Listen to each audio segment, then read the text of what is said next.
Yes, आप मेरा मुंह मत खुलवाना. You were very close to the siblings, Rahul Gandhi and Priyanka Gandhi. But what happened?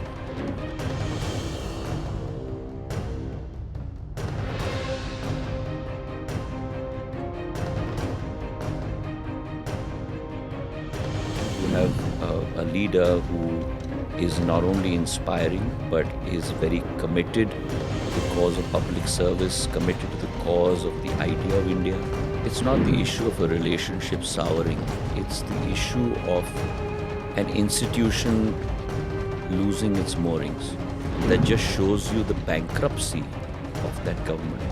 That let alone the fact that they could not hold on to their MLAs, they could not even hold on to their cabinet ministers. Because there were many promises that were made that were being defied every single day that this government was in government in Madhya Pradesh.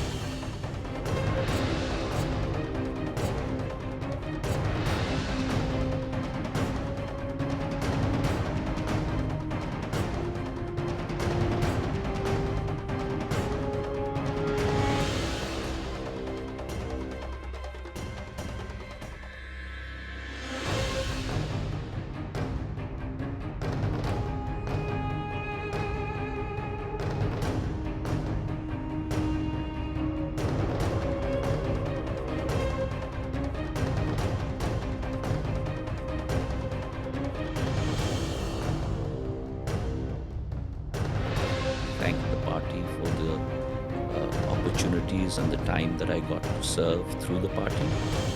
I also thanked from the bottom of my heart all the people that I served with.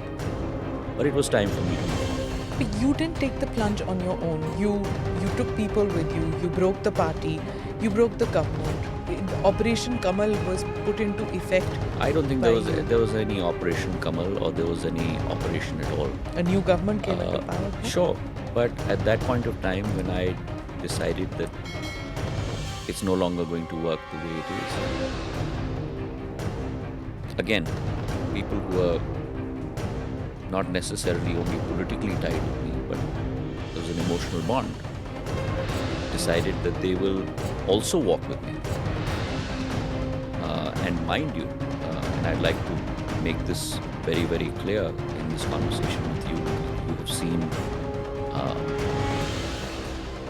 many cases in the history of politics of India where Smita Prakash ji has gone from X to Y and Jyotiraditya Scindia has gone from Y to Z. But there are very few cases where this has happened within 15 months of a government being formed. It's generally always the case that people move 4 months before an election or 6 months before an election.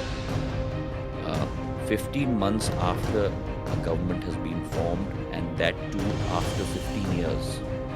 And those who left with me, 25 of them, 6 of them were cabinet ministers in that government. And that just shows you the bankruptcy of that government.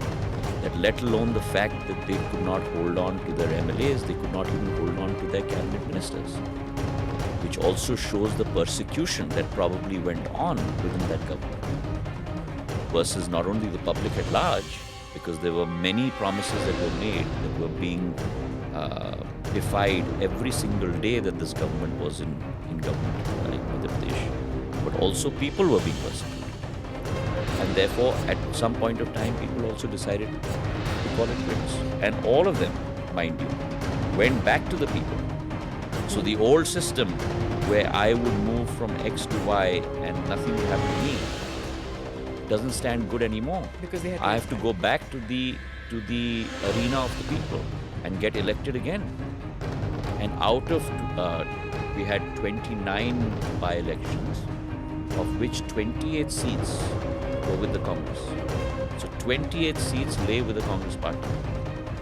The Congress party could retain only 9 of those seats.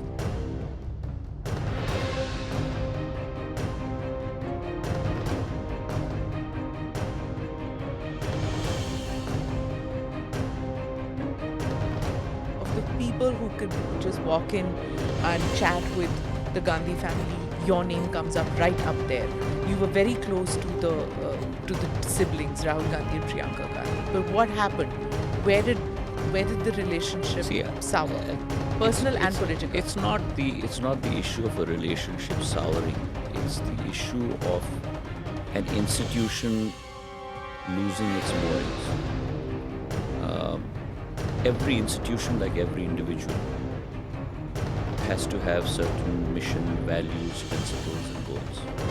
Every political party in India, I believe, certainly has its own. But when an institution starts losing its way, when an institution loses track with the reality of India, when an institution no longer is able to mold itself. So you have a group of vision, values, and models, but then that constantly has to be molded along with what is happening in the environment. When that happens, then the process of decay sets in. On the other hand, you have a leader who is not only inspiring, but is very committed to the cause of public service, committed to the cause of the idea of India, is unflinching in his resolve to cleanse the system, is very focused on delivery and execution, changing the perception of India within India itself and externally.